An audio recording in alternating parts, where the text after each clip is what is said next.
I didn't want to find out what would happen because every time I start studying.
Well, I can only see your shoulder. There we go. Hello, everybody. Who are you? Who am I today? She's Annie. I'm Annie. I'm Kent. Today is Thursday. Hello, Mike. How are you today? Who are you talking to? Mike Wiesner. Oh, Mike Wiesner. He's saying no, just a random person that just walked into the studio. So Scott's occupied, and Annie and I are doing the show today, and it's Explore Alliance Live, I think is the name, right? Minutes. Explore Alliance Minutes. Yeah, there you go. So it's going to be like... That's not what I put. Well... What did he call us? What did he call us? What'd you call us? Explore Alliance. Explore Alliance. Okay. Hello, Cynthia, once again. Thanks for joining us. So, Annie, what are we going to talk about today? We brainstormed a lot of ideas. What do you want to talk about? We are going, hello, Tariq. We are going to talk about what motivates you, what keeps you going to find new things in the sky, and what keeps you going back and looking at the same things in the sky. So let's talk about, and this is interactive for everybody out there. Yes, this is a discussion panel. So we really want interaction from our audience. So if you could please tell us answers to this question, that would be great. So let's talk about the first question first. What keeps you, what was it again? What keeps you going out looking for new things? Going out and looking for new things. Okay. Both of you right. What? Right. There we go. Stage reset. Hi from sunny California, Awan Jonas. Hello, California. Nice, sunny California. So what keeps us... Yeah, thank you for very much. No, that's wrong direction. Okay, so what keeps you... It's like Kent Pong. What keeps you motivated to continue searching the sky for things, for new things? So I'll start, but everybody else out there, give us an answer, because we want this to be interactive and hear what you say. Mm-hmm. You know, it's easy to go back to the same thing over and over again, because, I mean, we all do. We go to the same grocery store, the same parks. You know, typically we have a very well-defined path, right? Mm-hmm. And so same in the sky. Once you learn the Messiers, but, you know, there's always something else out there. And so it's that sense of discovery. And I'd heard about Bernard's E before, which is a dark nebula just to the west of a star in Aquila, the constellation, the Eagle. Mm-hmm. And I had never seen it before, but John Johnson from Omaha, Nebraska, while I was up at the Nebraska Star Party a couple of weeks ago, showed me how to find it. It's really easy to find. And it, by golly, looks like a black E sitting on a bright field of Milky Way stars. The Milky Way is just, you put a telescope on it and just millions of stars, right? Just stars and stars. Yeah. Somewhere I can show. I don't have one, but it's called Bernard's E, and it literally is a dark nebula E blocking out all the other background stars in the Milky Way. And that was cool. So, you know, it's learning to find more and more things. It's great to be able to go out and look up all your old friends, but after a while, you want to just find something else. So do you do your own research to find new things, or like you said, did John Johnson tell you about that? I knew about it. Okay. I'd heard about it. I just never bothered to go find it because I don't really like, excuse me, I have a mustache hair in my mouth. It's not a kitty cat hair from yesterday. Probably not a kitty cat hair yesterday. Kitty cats, I had to go pick up a couple of cats that became neutered and spayed. Had to take them home. It was actually funny to watch those cats after Bob Barker, after I opened the cage and let them out. I thought they were still, this sedative had worn off. They were a couple of drunken cats running into stuff. That's I felt awesome. bad. But once I had them out, I wasn't going to stuff them back in the crates. So, but anyway, there's stuff out there all the time to find. It's a lot better if you have darker skies. I mean, because in Nebraska, it was easy to find. Yeah. It wasn't marred by light pollution. And frankly, that's why I'm, working myself up mentally to dive in headfirst into the shallow creek of astrophotography so I can break my neck. Creek. Yeah, so I can break my neck. I thought you already did astrophotography. Well, I've done some, but it's to the point that I need to start doing more. There it is. That's Bernard's 66. That is not Bernard's E. That's Bernard's 68. Right. That's not it. Does that look like an E? Paul, does that look like an E to you? Like a capital E or lowercase E? Capital E. Could be in lowercase E backwards, potentially. But yeah, that's not it. But that's what a dark nebula looks like. It's not, when you look at it, it's not that there's no stars there. It's just there is interstellar dust between us and the background stars. And it's the only one I could find. Sorry, it's got a number, but it's Bernard's E. Yeah, it's not. There's no picture of it. Huh. Okay. So well, it's now you have a challenge. to come up with its catalog number. It'll have a catalog number. Well, and it's the first picture of it. If there's none on the internet. Oh, there's some out there. We don't know what the catalog number is. Otherwise, we could look up the catalog number. Oh, so anyway, that's what sort of keeps me interested. No Is results. It's That's it. It's only when you get. Well, there you go. So, what's interesting about dark nebulae is that it's just dust between us and the background stars. The thing is that the interstellar dust happens to be the diameter of the wavelength of visible light, and therefore it blocks out visible light.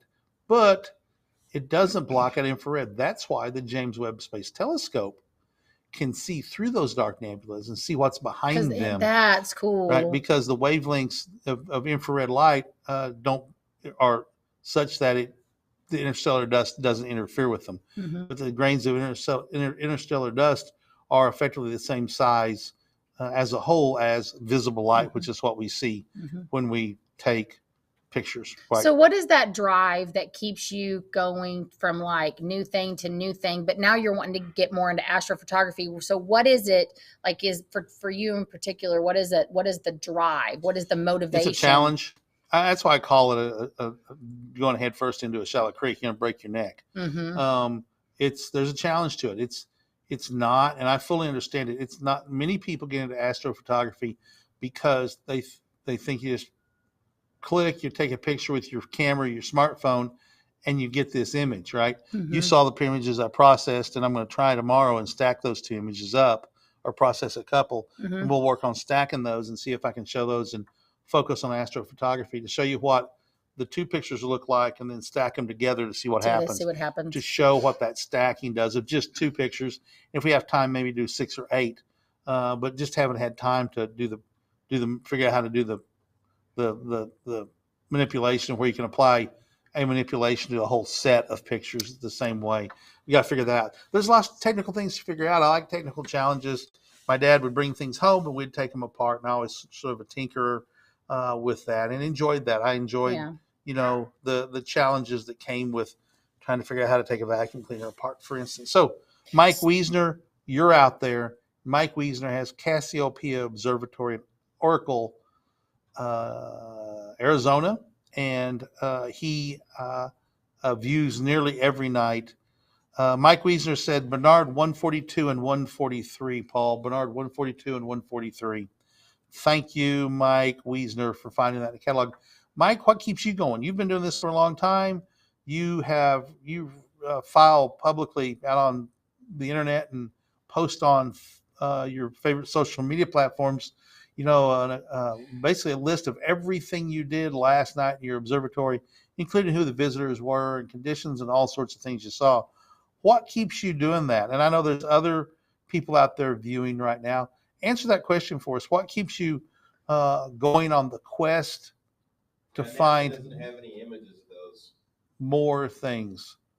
Exploration. I was talking to Scott today about this. It's the exploration of going and keeping going. He's and using the same equipment. Like he mentioned the same thing as like if you went on a hike and you used the exact same equipment, but you found something new the second time. And right. So it's like I have a piece of land I'm getting ready to build a house on. I've been out there a lot, but I had never noticed this one area where there's a couple of metal cattle panels, which are wire panels that have been got balled up, and there's some barbed wire in there and a whole bunch of stuff. And it hadn't been mowed in probably, 4 or 5 years. Mm-hmm. And it's probably 30 feet deep and 150 feet long, this patch. And I realized I was mowing, right, and riding mm-hmm. along in the zero turn, and looked up, and there was hundreds of butterflies and bees and wasps inside of that, and moths who were just because it turned into a habitat, a butterfly garden. Yeah. Native wildflowers had sprung cool. up in there. That's cool. And the whole thing, there's grasses in there, but it's something I hadn't noticed before. And so that's why you may hike the same trails over and over again, but you notice different rock formations, or you notice different flowers.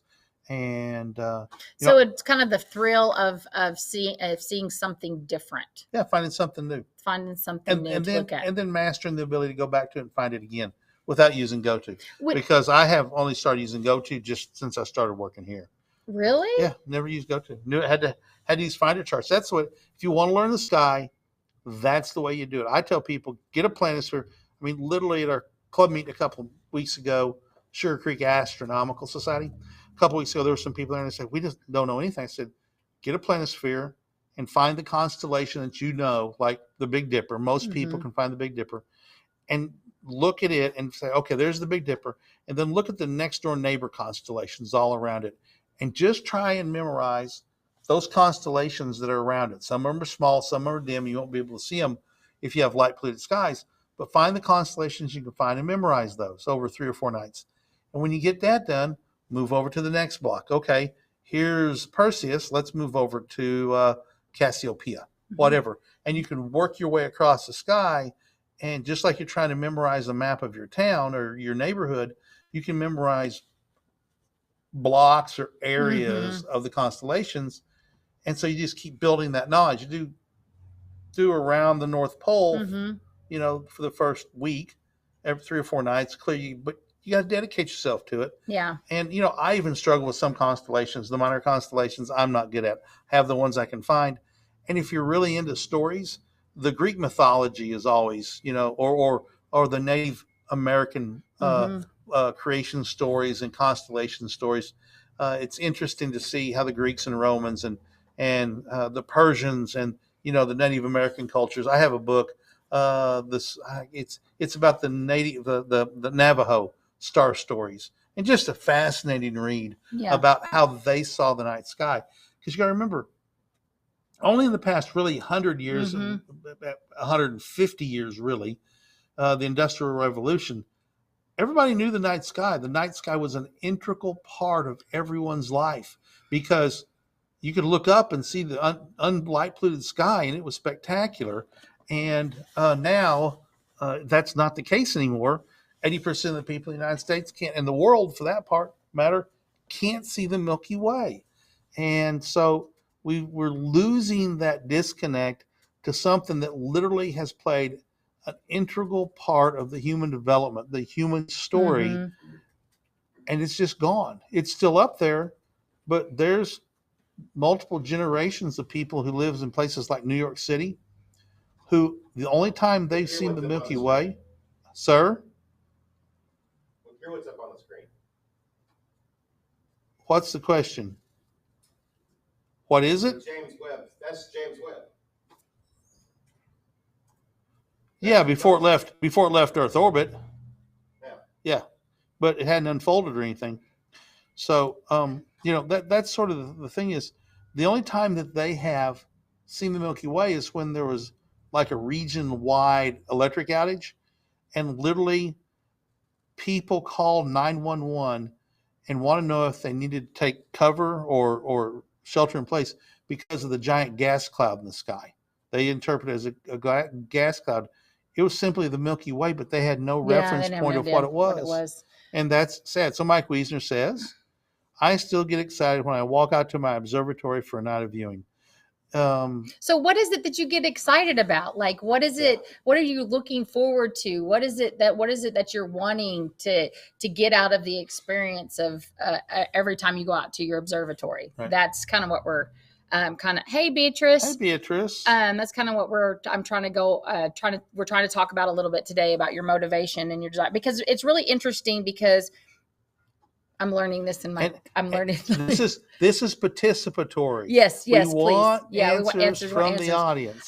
So right now I'm currently taking a psychology class, and this is what made me start thinking about this was your motives, because in your drive and your reward in essence, is it that you want to get the best picture, or is it that you want to just find some way of meditation or peace or whatever, and so it's all of that. It's like I was mowing along and I saw those butterflies. I literally just stopped and sat there, right? Yeah. And just sat there and enjoyed the beauty and peace of just watching them fly.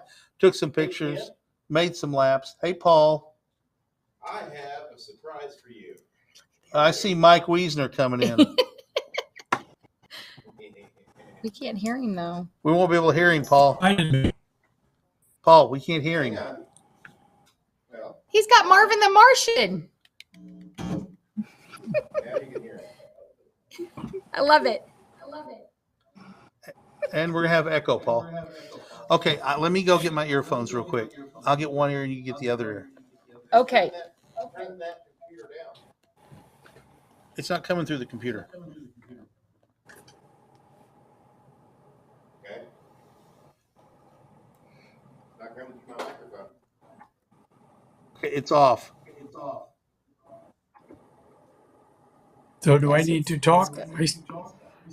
We can hear you. We just hear you across the room. Give me your earbuds. So I'm glad you joined us. You can just I see myself answer a twice. question live.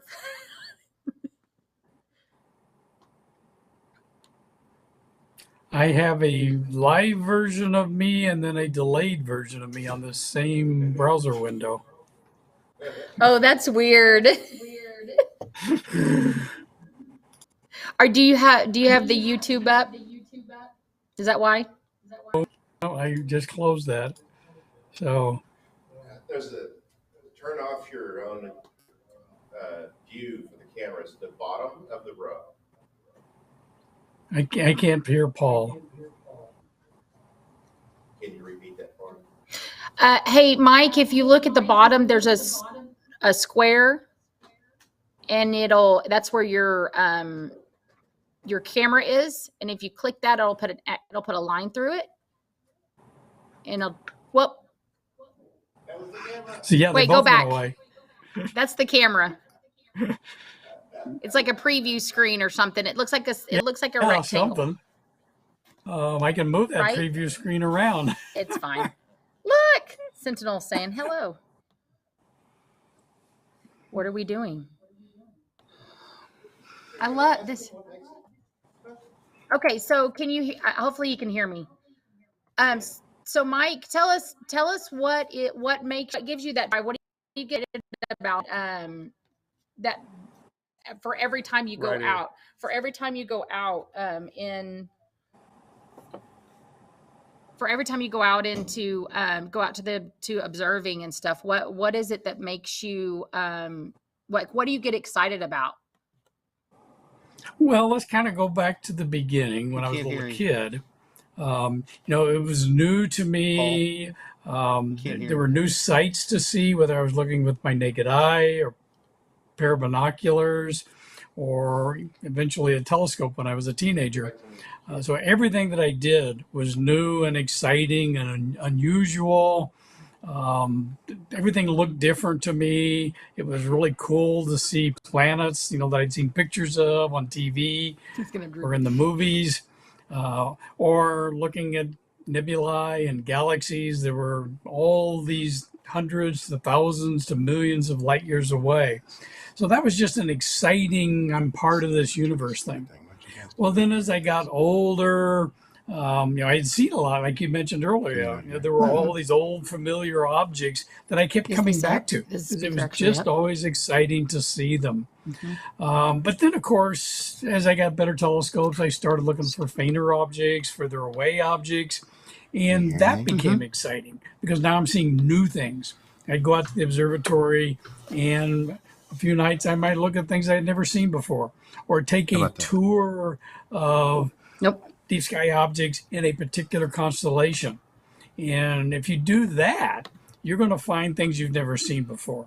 So if your go-to system, or if you want to select it manually, pick a constellation and go look at every object that you can find in that constellation by their coordinates or by their names. That's a really neat way to go learn and see new things. But then, I've been doing this since the 1950s, to be honest. So quite a number of years. But I still get excited when I walk out to my observatory. I still get chills. And, oh boy, I'm going out to my own little observatory. I'm going to go out and look at the universe. And I love it. What can I say? So how much of that you heard? Hey, Mike. Hey, Mike, give us just a second because we didn't hear anything you said. That's what I thought was happening. But I'm sure everybody else did. Everybody else heard everything you said. So but they're the that's important good. people. The important people did. The important people heard you. Yes, that's true. So I think Paul was saying that you started off with it being like when you were a child. It goes back to when you were a kid.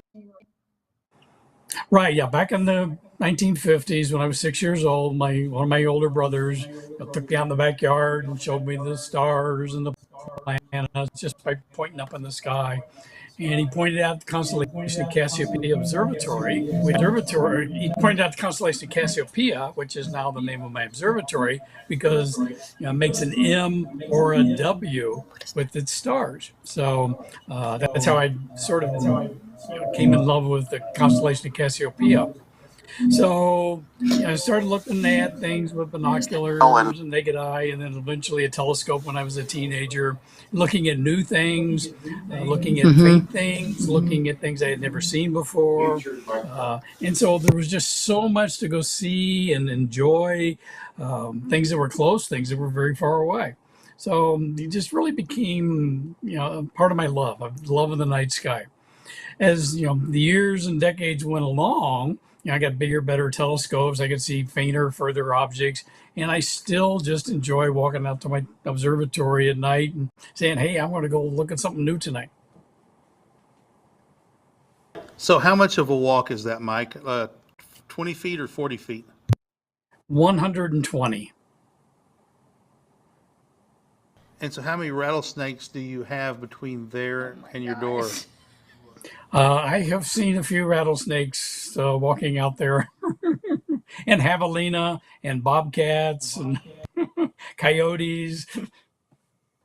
So when you keep a really good log of everybody and everything that comes to the observatory and everything that you see during your observatory session, how did you start doing that, and how far back does that log go? Well, I started making the logs when I became sort of a serious amateur astronomer back in 1962, really, when I got my first telescope as a Christmas present from my mother in 61. So I started logging down, the dates and what I saw. And I still have some of those pages of some of those logs. When I did when I started driving out to Arizona from California after we bought our land out here, I'd drive out here on a weekend with a tent and a telescope. I started logging down everything that I was doing on those trips. And that's continued as I've gotten into, observing from my observatory. The things that I log, the date, the time, the weather, the equipment that I'm using, what cameras I'm using for particular exposures, and then what the exposure settings happen to be for the objects I'm taking, and what objects I've observed and photographed. And then I take that information and I put it into those observatory reports that you're referring to, Ken. And those are up on my Cassiopeia Observatory website. So I do that for two reasons. One, to just capture for my own purposes what I have done. And two, I want people to sort of learn from reading these things. Oh, he used these exposures for these objects. He saw these objects in the night sky.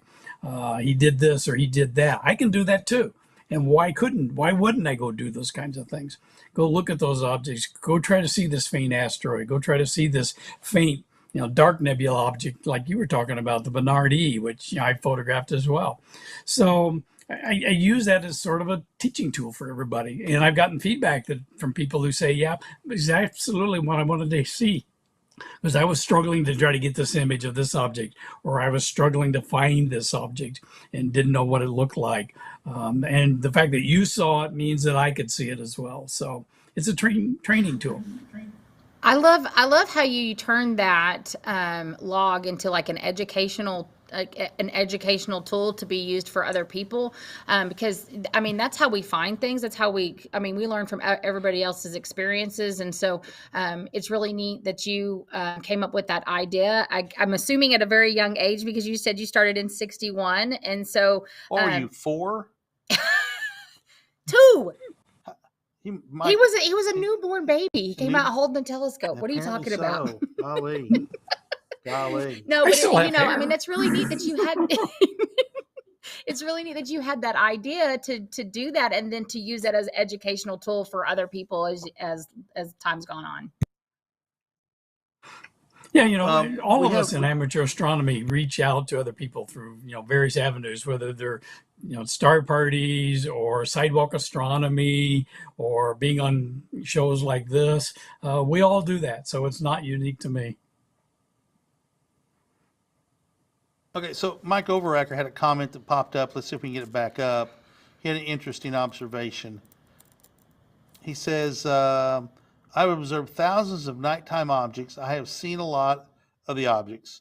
What gets me out now is the unexpected finds between the stuff I have already observed. That's an interesting comment, because you do stumble across things that you go, oh, look at that cute little knot of stars, or, oh, there's a nebula that I hadn't noticed before. Yeah. There's all sorts of little things out there, and it becomes, it's the minuscule things that offer beauty. Like, I used to do a whole lot of backpacking in my teenage years, and there were some people that go backpacking with us. I'd say, boy, did you just, see something? They go, no, I didn't see that. And all they did was it was like a forced march in the army. There was no noticing the pretty blue flower off to the periwinkle blue flower off to the side of the trail. Yeah. I think that's what Mike is talking about, that ability to stop going to your destination of your M objects or your Herschels or your Caldwells, and you just notice little things out there that are just beautiful. Well, and that's one thing that you and I discussed earlier today was that, because you were talking about, what nebula was it that you were talking about? Bernard Z. No. Earlier today. Oh, Andromeda Galaxy. I'm sorry, Galaxy. Well, hang on. It used to be, as Mike knows, and Wiesner and Overacker both, and probably lots of reviewers, it used to be called Andromeda's Nebula until 1904 or 5, when Edwin Hubble noticed a star that got really bright, and he determined it was a Cepheid variable, and he did the math, and he's like, boy, that's a lot farther away than I thought it was. And Edwin Hubble, so it's been less than 100 years that we knew there were galaxies outside of our galaxy, and that sense of discovery. So yes. Yeah.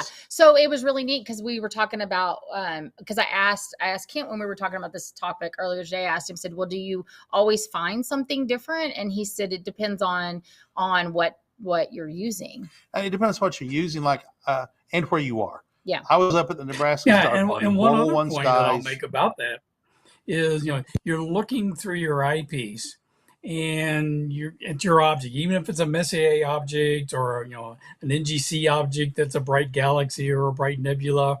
And if you just look and then move on to the next object, you might have missed something new to you in that field of view.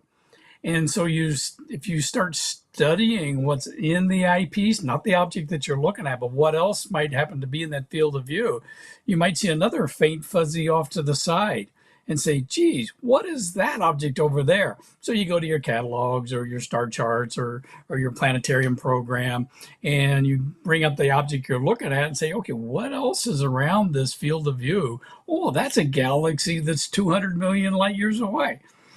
I got a new object. Wow, cool. When we do star parties, people come up and go, okay, I've seen it. And literally 10, 15 seconds. And I'm like, no, there's you gotta take some time. Only one other person in line behind you. Look at it for a minute or two. And I think that we get so caught up in the idea, and this is the rush of life. Yes. You got to go from baseball practice to soccer practice to supper to homework and everything. I want to do the Messier objects and see how much I can get. So we start hammering out Messier objects or Herschels or whatever. And we have this agenda, this viewing agenda we have, and we want to view all this stuff. And we don't stop to notice the blue periwinkle flower or the fuzzy little galaxy off to the right of M81 and M82. You don't see that little NGC because you're focused so much on your targets that you don't notice in the field of view. There's also another little galaxy right there. And I think, that's that it carries over into this hobby of just bagging things as opposed to sitting there and just looking at things and letting it soak in. Now, Mike, at the Nebraska Star Party, I had the 120, and Annie was sort of touched on this story. My answer was, I saw the Andromeda Galaxy like I've never seen it before at the Nebraska Star Party, and I've looked at the Nebraska Star Party before, but with a pair of 120 millimeter binoculars, which means, Mike, those are basically two 5-inch telescopes, right, side by side. And Andromeda filled 3 fields of view of the eyepiece. I saw more of the Andromeda Galaxy than I've ever seen before. And in pictures, you see, I think of it as sort of a blue rim or a blue wall on one side. You could see that with your naked eye. And you could saw so much more. And really experienced observers with big Dobbs telescopes came over and looked. And they too were amazed at how much they could see by using 2 eyes versus the one they'd always been using. And I think that happens because our brains are wired to use 2 eyeballs. You know, the Mark 1 right and the Mark 1 left eyeball. And when you're using both eyes to look through big telescopes, your brain sees more than what, not just twice as much, your brain synthesizes or able to create more and see more. Have you ever seen that effect, Mike? Oh, absolutely. But let me throw out one other thing. You know, everybody's looked at the Andromeda Galaxy, and yes, it's cool to see. And how much of it can you see? Can you, with your eye and your telescope, can you see some of the dust lanes? That's fun and exciting, and I certainly recommend trying to do that. Several years ago, Sky and Telescope magazine published this wonderful article about observing globular clusters in the Andromeda Galaxy. So at that time, I had an 8-inch telescope in my observatory, and I went out there with my Explorer Scientific 9mm 100-degree eyepiece. I used that article and basically star hopped along the Andromeda Galaxy till I came to a star that was fuzzy looking as opposed to other stars in the galaxy. That was a globular cluster, 2.5 million light years away that I was looking at. So I've actually seen, I think, 3 globular clusters in the Andromeda Galaxy. You can do that with an 8-inch telescope. It was so cool. Yeah, so that is really cool. So Mike Overacker says the same thing. I like looking at the globular clusters in the Andromeda Galaxy. That's something I'm going to have to drive back up next weekend to the Nebraska Star Party. Only 12 hours away. Go out there and you can do it here and do the that. Arizona Dark Sky Star Party. Yeah, Arizona Dark Sky Star Party. Haven't talked about it a little bit. September 21 through 25 at Oracle State Park, a few miles away from Mike's house. Still time to register. Go on to Explore Scientific website. And if you just search for Arizona Dark Sky, or probably just Arizona, it's going to pop up. It's $149, gets you into access that non-registrants won't have. We're going to broadcast part of it streaming. Oracle has embraced this. Mike, y'all must not have any kind of fall festival there, because talk about how the community has embraced this. And this is far more than just, a star party with some lectures and maybe a little music and food. It's getting big. Yeah. What's going on with that, Mike? Yeah, it's gotten pretty wild here. The people in the community have totally fallen in love with this. The business people, the local residents, the park, of course, everybody. When I go out and even just go to a restaurant, people come up to me and tell me about the star party that's coming. So everybody here in this little community is very excited about it. We're going to have a lot of split events, not just, the star party and the lecture piece that you might think of traditionally. We're going to have, if you want to call them this, sidewalk astronomy on Friday night, 23rd of September. It's going to be at 4 different locations around the and there's going to be telescopes set up there with some club members on, and one of the other communities near Oracle.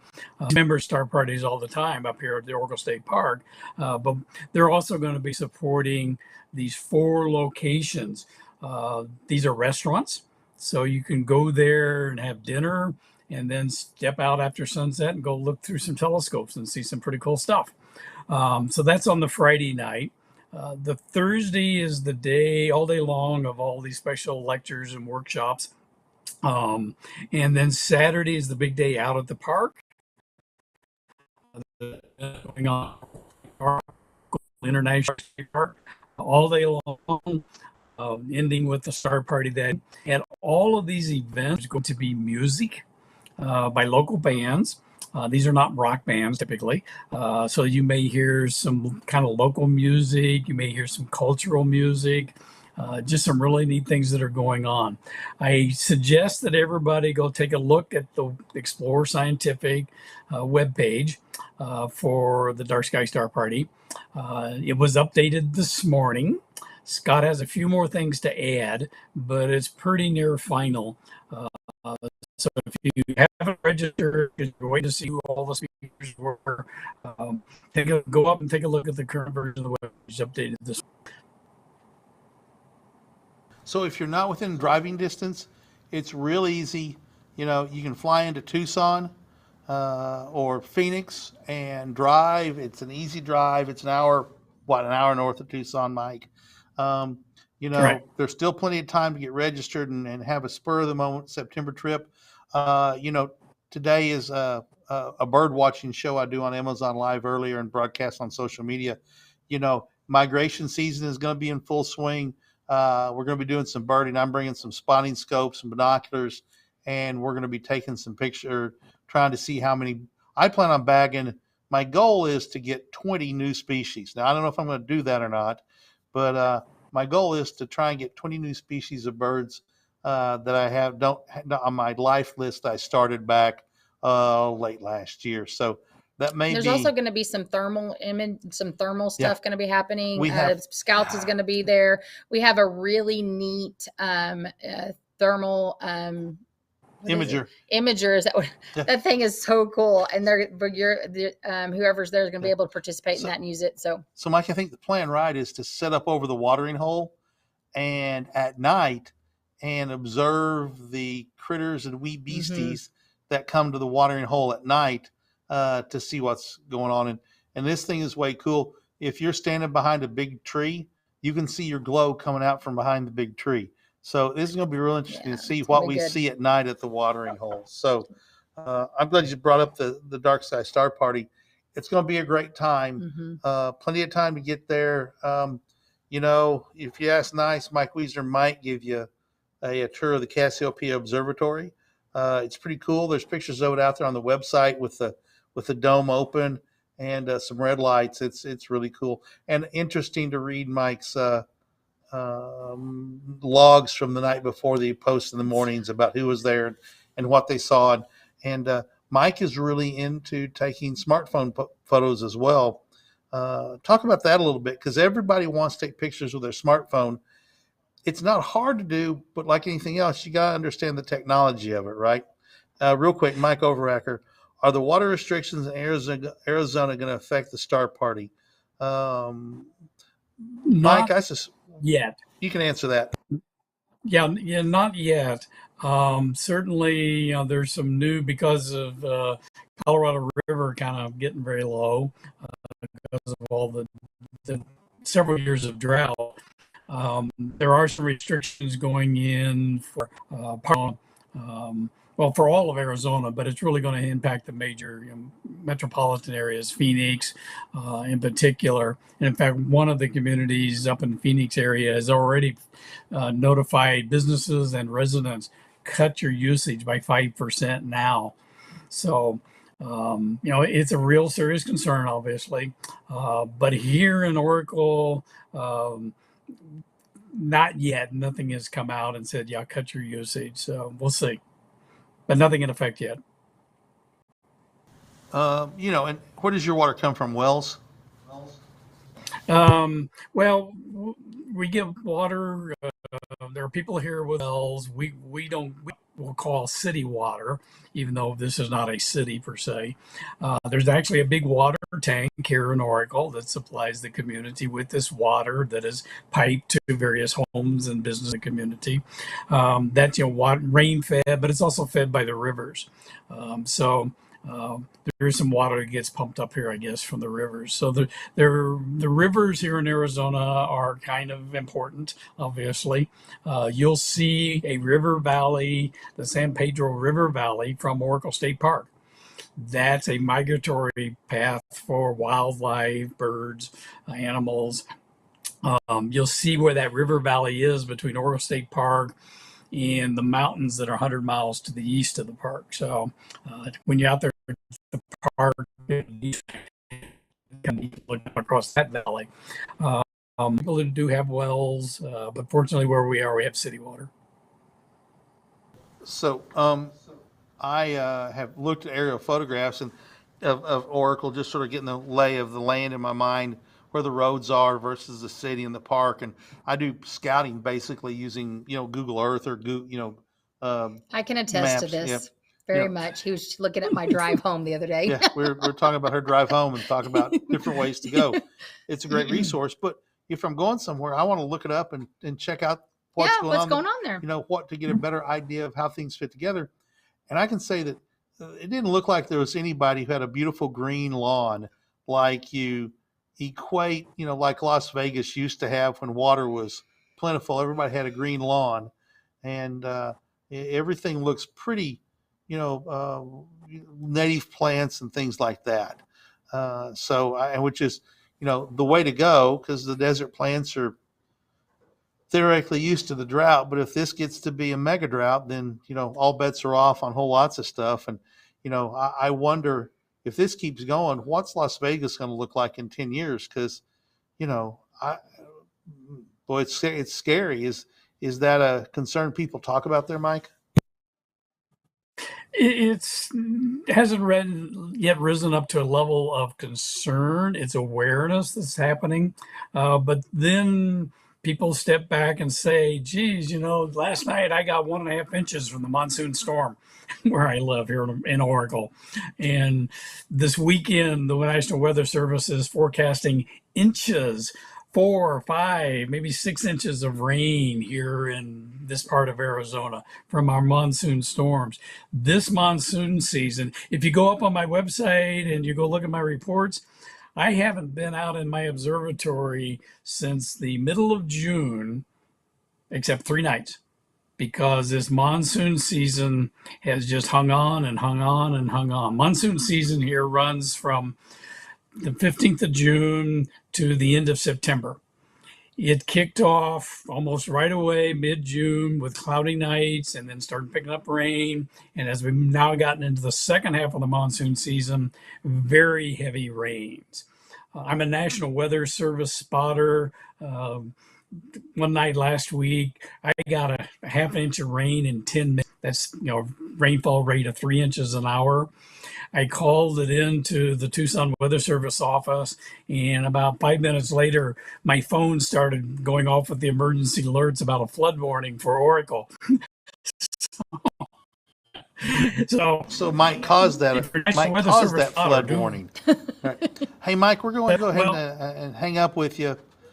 We appreciate you phoning in. Thank you very much. Yeah. Paula said, got to start trying to wrap this up. So we're going to go ahead and let you bow out. We appreciate you coming in. If you go to the Explorer Scientific website, you'll see me on the speaker list, and I'm going to be talking about smartphone astrophotography. So, and you're still muted. Yep, that's awesome. So I was saying, yay, that was awesome. Sorry, we have to turn our microphone on and off. We keep forgetting. We start talking without doing that. That's going to be awesome. Smartphone astrophotography. If you know how to do it and learn the programs, you use a program called Nightcap, I know, or at least you were. I've experimented with it, but not enough to figure it out. I need to sit down and just mess with it until I figure it out and read the tutorials and utilize your expertise, Mike. So I plan on picking. I will be talking about Nightcap. I will be talking about Nightcap camera. I will be talking about Nightcap camera in my talk. Okay, Mike, we appreciate you. We're going to go ahead and separate the call, and we're going to wind out here. Thanks, Mike. We'll see you in a month now, basically, right? Okay. See you later. Yep. Bye-bye. Thanks so much for having me. Bye-bye. Okay, so that was fun getting a caller call in. Always good to have a caller. It's like save it. What is it off the game shows? Phone a friend. Phone a friend. Phone a friend. Phone a friend on Nick Sports So Night. here's the other part of your question you asked, Annie. What keeps you going back? And Mike answered the question. Both Mikes, Mike Overacker and Mike Wiesner. What keeps you going back is the more you look at something, the more you see, right? Mm-hmm. And you notice little things like, for instance, I never thought about globular clusters that you can see in the Andromeda Galaxy. Mm-hmm. But okay, Synthil Naganpan, it's an iPhone app, and it's called Nightcap.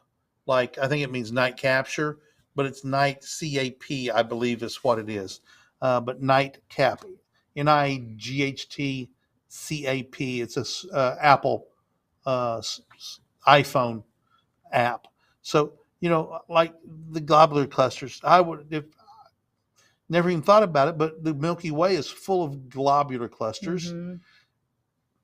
And the Andromeda Galaxy is too. Mm. And I never even thought about, you can see those. So now, I've got a chore to get out to a dark sky. Now you've got a challenge. Right. What's really neat in our talk with Mike is that as I was listening, I was thinking, it's really neat that motivation and that desire that you have you can almost rub it off on somebody else. And that's what's happened at Oracle is that desire and that drive and that motivation to want to go see what's in the sky has been rubbed off onto other people. And so that's really neat that you can do that. Oracle has a tradition of being friendly to dark skies. Mm-hmm.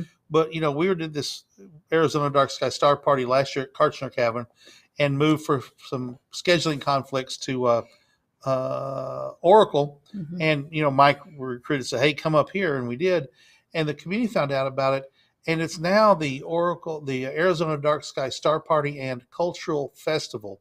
So it's become a community look, if you can find a reason to have a good party, Annie, have a good party. And I think Oracle is like, man, this is good, we can make this a good party. You don't have a fall festival, bingo, here it is. And it's a celebration of, the dark skies and the beautiful things you can see there, and the beautiful, full of culture, the Southwest culture, the ranch that Karchner Cavern is part of has the Kennelly. I think it's the Kennelly House, the ranch house is a beautiful Southwest structure full of art and stuff. It's going to be a really good time. And, it's a month away. I think we're leaving out of here on the 19th to go there to start getting ready of September. And so call that a month away, and still time to get registered and get out there, get your tickets. It is almost a month away. Today's the 18th. Yeah, no, so we're leaving a month from tomorrow. So, yes, it's upon us very coming quickly. Upon us very quickly. All right. So, well, it sounds like that the main thing is that I'm hearing is for the answer to my question is exploration. The excitement of exploration is what keeps you on for both things, for going back to the same thing you're watching, you've looked at before, to finding new things. So, that's really neat. That's your reward. It's almost motivation. It's almost like curiosity. Mm-hmm. When you can either drive right past that butterfly garden full of butterflies and bees, or you can stop and look at it. I'll be out fishing, and I'll notice a pretty rock under the water, and take a picture of it. Nebraska Star Party, I noticed some anthills, and I literally stopped and got down on my knees, and I've got some pictures of close-ups of anthills. Why?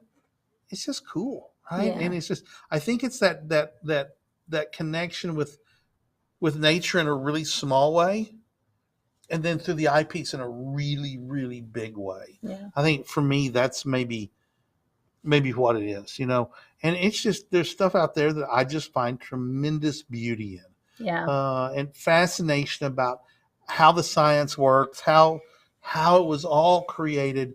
And, we all want to answer the question of where do we come from? Mm-hmm. Why are we here? Mm-hmm. And where are we going? for our lives and for the earth and for humans. We all crave that answer. Yeah. And the story of the night sky is part of that. Yeah, 100%. You know, to answer that question of that. And, you know, people want science to be this finality. This is the answer, period, end of story, never changing. And the reality is science is a process of change. And it's a fact until it's somebody else comes along with a better fact. For instance, the earth used to be the center of the universe. Well, then it became the sun, and then it became the solar system, and then it became the galaxy, and then it became the universe. And the reality is the universe the end, or is there a next step out there of a multiverse where there's other universes infinitely sized, but yet out there next to us and infinitely sized? It's things we can't wrap our minds around. And it's a process of discovery. I think that process of discovery is, you know, finding that little thing next to something you've looked at a bunch of times and never noticed that thing before. Yeah. So, well, you know, everything goes hand in hand. I mean, recently we just had a show with Dr. Barth about when science goes bad. And, you know, what I got out of that show was that we are always learning and ever changing, like you said, in science. And so as we learn new things, even from mistakes that are made, we're still learning, we're still growing, we're still finding new things, we're still exploring, we're still getting out there and doing more. And so, so it all goes hand in hand, you know, even if you mess up or you do it wrong the first time or whatever, as long as you're out there doing it. And that's where the motivation and the desire to do that kicks in and gets you past whatever it is, whatever hurdle you're having to get over. Stick-to-itiveness. Just stick to it sometimes. Yeah. You know, and you know, it's just, I just find great beauty in it. Yeah. Great beauty in it. And, you know, being out in a dark sky where the sun goes down and the sky is full of stars is truly astounding to see. And if you've never seen it before, please take the time sometime when it's around 4 or 5 days, either side of a new moon, go out to a truly dark side. If Bortle 3 is, and you live in Bortle 9 and you can get to a Bortle 3, go there. You're going to be astounded. If you go to a Bortle 3, go to a Bortle 1. You're going to be astounded by what's up there and just the innate spectacular beauty of it. You got to be curious. You got to want to go there because it doesn't just happen.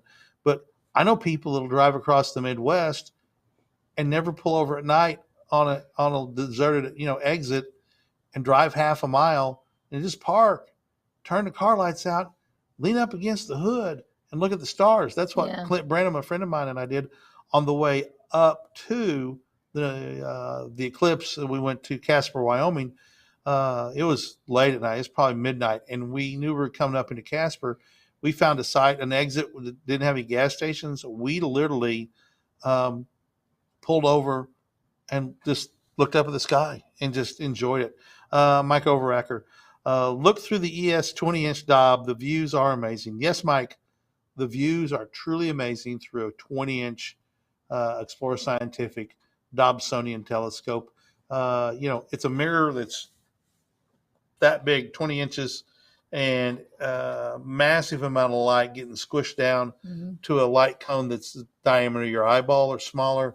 Truly astounding to see things like that as well. So, well, you know, the thing too I really like about this is that this topic is that it you know, that creativity that you have to be able to find more things or desire drive, whatever you want to call it, it then sparks that in other areas of your life. Like when you were mowing and you saw the butterfly garden, you actually stop and look at things a little more and a little differently. And that's what that's what I do with Daxton. Like like on the way to school this morning, it was really cloudy. Did you see that it was, I mean, foggy. Oh, the fog. It was so foggy. The fog had burned off when I left. Yeah. Yeah, no, it was so foggy, but it was really neat because he thinks it's really cool because you're in clouds. But you know, we have a pretty far drive into town and we go a back way through the countryside. Through the countryside, and it was really neat because we came upon a pond, and it was the fog was just hovering, and just to be able to describe to him, hey, you know, that's sucking up water and it's creating clouds and things like that, and him to actually see it, just because I've taken the time to stop and look at what is around me. Awesome. Yeah, so slow down. You know, yes, look, definitely. I had lots of friends. I mean, amazing number of people. When COVID happened, they slowed down. Yeah. And they truly enjoyed it. And I am trying hard to make a concerted effort to slow down. Yeah. And remember how enjoyable it was to have nothing to do. So Mike notes that there are some similar apps for Android. Mike, if you could list a couple of them real quick so Cynthia can get those. There he goes. There he goes. He's asking right now. You can post those as well. So we'll keep going until Mike answers. There we go. There you go. That's so fast. Deep Sky Cam and Astro Cam. He has no experience with Android, but he knows what they are. And Cynthia, you can download those and start experimenting. I'm sure there's some tutorials out there that you can use your search engine to find a Mike Overacker. Annie, bingo. The small things along the way are memorable. We have to slow down and enjoy those small things along the way. Yep. And like the friends who they really enjoyed not going to soccer and football and all those things. And now that life is getting back to normal, all those things are creeping back into their lives again. And sometimes you just need to slow down and look at the butterflies. That's right. Annie, that's right. Get us out of here. Oh, we're going. We're heading on out. It's 5 o'clock somewhere. It's 5 o'clock. So it's 4:58. About 70 miles east of it, it's 5 o'clock. It's 5:58. It's coming. He says it's not true. Paul says it's not true. If you go on, don't believe everything Kit says. Local solar time. 2 minutes would be. I can do the math in my head. 15 degrees an hour. 15 degrees an hour. So that would be pretty slow. Yeah, it's moving along. So solar time. That's why trains had schedules. So we have time zones. So trains could run on time. Nobody had the same time. Are you kidding me, Paul? There's so many squirrels that here at Explore Scientific, it's not even funny. Including the one over at the control booth. So we're gonna get out of here. Yeah, we gotta go. Thanks for having me. I have enjoyed this hour. Well, thank you. Well, thank you for coming on with me. You haven't done a show together in a while, and so this was a true nice little surprise, especially with Mike coming on. Yeah, that was awesome to have Mike on with us. So all right. So even though he does have apparently a Morse code internet connection every once in a while, it sounded like he was going into the Matrix. Sound was all goofy and jaggy. That's okay. That's what happens. You make choices. You're going to live up in the Sand Hills of Nebraska. You're probably not going to have real good internet, but you know what you're going to have? Dark skies. All right. Y'all have a nice evening. And tomorrow it'll be focus on astrophotography. We'll have a 30-minute little party over at Amazon Live. So join us there. And then Tyler will not be on tomorrow for Focus on Astrophotography, but Kent will be stepping in for his place, I think, right? I don't know who's stepping in. I just threw him in the bus. Uh-oh. No, I don't know. I don't know. We'll figure it out. So what we can do is let's work on tomorrow, stacking some of those photos so we can show what the individuals look like. Are you saying we? Are you saying we? Yes, we have to do another show. Oh, well, we will be back tomorrow. We will be back tomorrow. Same time, same place. All my pictures are on her computer so that we have, and she's got Lightroom on it. So we have to be Everybody uses my Lightroom. Yes. So, so Paul, cut us off quickly before we keep going on. Yeah. See y'all later. Bye. Bye-bye.